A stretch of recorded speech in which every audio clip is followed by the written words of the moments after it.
Let me go ahead and give you a couple of quick wins when it comes to helping you listen more effectively anytime you're in business. For starters, you're talking to a boss, a customer, a colleague. Forget just putting your phone down. Forget putting it on silence. Turn the phone off. Better yet, put it someplace else. Put it so you can't even see it.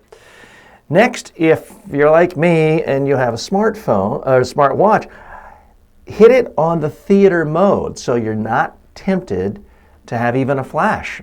That's very distracting to people. They're talking to you and all of a sudden your smartwatch lights up and your eyes go down it. Final really quick tip.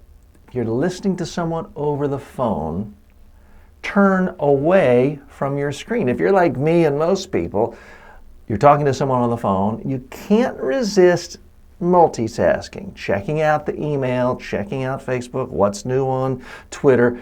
Don't do it. Your mind can really just focus on one thing at a time. If you want to listen to what that customer, colleague, boss is saying, turn your chair around, turn your computer off, just listen. Try to stare at a blank wall. Better yet, even close your eyes if you're not taking notes on a piece of paper or some other computer screen that has nothing but a blank sheet. Quick wins, a lot more to come. Please listen.